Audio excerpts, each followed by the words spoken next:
এর পাশে অবস্থিত বিশাল একটা মনোরম পরিবেশে আমরা মূল ভেন্যু করেছি। এই ভেন্যুতে আমাদের কার্যক্রম শুরু হবে। ভেন্যু হয়েছে আমাদের এই মাঠ থেকে 200 গজ পশ্চিমে কালেক্টরেট মাঠ, সেখানেও 2 থেকে 3 লক্ষাধিক মানুষের জন্য এখান থেকে 1 কিলোমিটার দক্ষিণে এবং সেখানে প্রায় 3 লক্ষাধিক মহিলা বসার ব্যবস্থা করা হয়েছে। সেখানে পর্যাপ্ত পানি সিগনেশন ব্যবস্থা করা হয়েছে, তাদের পথটা সুরক্ষা এবং নিরাপত্তা ব্যবস্থা করা হয়েছে। মাহফিলকে সুন্দর সার্থক করার জন্য, সুন্দর পরিবেশ করার জন্য আমরা কিছু নির্দেশনা দিয়েছি। তার মধ্যে রয়েছে যে এই মাহফিলে প্রবেশ করার সময় কোনো ধরনের ভারী ব্যাগ বহন করা যাবে না। স্বচ্ছ ব্যাগ, যে ব্যাগের ভিতরে যা থাকবে তা বাইরে থেকে দেখা যাবে ব্যবস্থা করা হয়েছে। ওপেনই এটা স্থানীয় জনস্বাস্থ্য পরিষদের উদ্যোক্তা করে দিয়েছেন। আমাদের কালেক্টর মাঠেও ওদের ব্যবস্থা করা হয়েছে। আমাদের স্যানিটেশনের জন্য টয়লেটের ব্যবস্থা করা হচ্ছে। দূরে আমাদের একটা ব্রিগেড থাকবে, তার থেকে আরো 100 গজ দূরে একটা ব্রিগেড থাকবে, তারপরে একটা ব্রিগেড থাকবে, তার 200 ফিট দূরে আরেকটা ব্রিগেড থাকবে। আমরা সামনে আমাদের শৃঙ্খলার জন্য আমরা মঞ্চে প্যান্ডেলের ভিতরে ব্রিগেড দিয়েছি, বাস দিয়ে, যাতে কোনো ঢাকা দিয়ে কেউ অতিরিক্ত অন্যদিকে যেতে না পারে। আপনারা দেখতে পারবেন, ভিডিও দেখাবেন, আমাদের ব্রিগেড দেওয়া আছে। মঞ্চের থেকে আমাদের 20 ফিট পর লম্বায় আমাদের ব্রিগেড দেওয়া আছে, বাস দিয়ে রেলিং দেওয়া আছে, যাতে ঢাকা দিয়ে কেউ সামনে গিয়ে বিনিময় সৃষ্টি না করে পারতে। এমনিভাবে আমাদের প্রশাসন এখানে থাকবেন, আইন গোয়েন্দা এনএসআই ডিএসবির লোকেরা। আমরা গত 3 দিন পূর্বেই আমরা এখানে পুলিশ চৌকি বসেছি, যাতে এখানে বাইরে কোনো অফিস লোক প্রতি নম্বরে যা আসছে আমরা তাদেরকে পরিচয় দিচ্ছি, শান্ত করছি এবং তাদের ব্যাগ তল্লাশি করছি, যাতে কোনো ধরনের কোনো অপরিচিত ঘটনা 2 লক্ষাধিক লোকের অ্যারেঞ্জমেন্ট হবে। এখানে আমাদের এলইডি মনিটরের মাধ্যমে আমাদের তাফসির মাহফিল প্রদর্শন করা হবে এবং এখানে সবাই অবস্থান করে যা শুনতে পারবেন ইনশাআল্লাহ। এই যে আলহামদুলিল্লাহ আমরা এই মুহূর্তে অবস্থান করছি আমাদের তাফসির মাহফিলের 3 নম্বর ভেন্যু। এই ভেন্যুটির নাম হচ্ছে কালেক্টরেট মাঠ।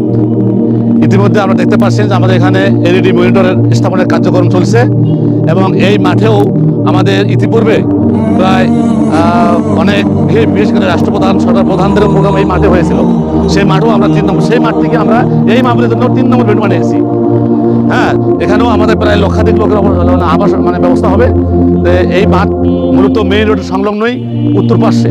এই মাঠ থেকে 200 গজ পূর্বে হচ্ছে আমাদের মূল ভেন্যু সোনারদি মাঠে, যেখানে আমার হুজুর স্টেজে বসে তাফসীর পেশ করবেন। জি, কোন জায়গা থেকে আসছেন? আমরা আছি লতাবাদ থাকি। কখন আসছেন? আসছি মাগরিবের পর, মাত্র পর। মাগরিবের পর। এত আগে আসার কারণ কি?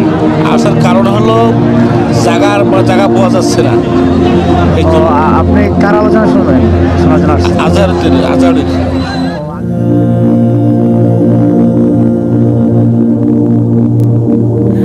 সুপ্রিয় দর্শক, এমন ইতিহাস আর কখনো হয়নি। মাহফিলের আগের দিন রাতে পুরো মাঠ পরিপূর্ণ শুধু একটি মানুষের অপেক্ষায়।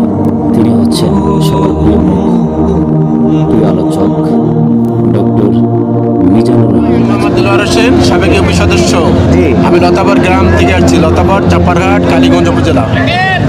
আমি সেখান থেকে আসছি। কখন আসছেন? আমরা আসছি মাগরিবের পরে আসছি, প্রায় 9টা। কালকে সকালে চলে আসতে পারতেন না, আমাদের মনে একটা আশা যে আমরা আজহার হিসাবকে দেখবো এবং জায়গা পাওয়া যায় কিনা।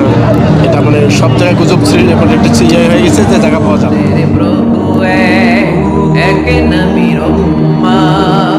জীবন বিধানে ওই শিবানী গোরা।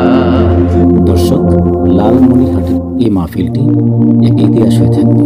এই কনকনে শীতের মধ্যে অনেক জেলা থেকে অনেক মানুষ এখানে উপস্থিত হয়েছেন।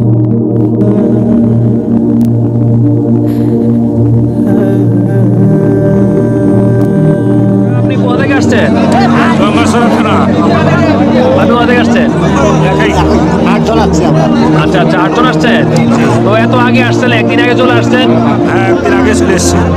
একদিন আগে কি তো এত আগে আসলেন যে দেখার জন্য, জায়গার জন্য আসছেন? তো আতি হুজুরকে আর দেখছেন সরাসরি?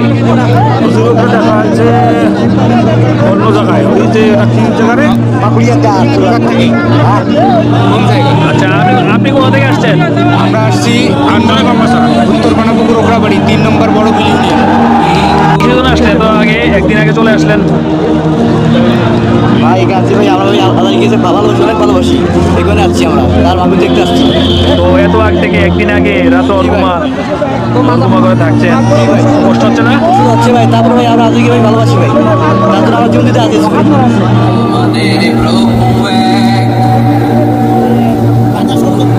জীবন বিধানে ওই শিব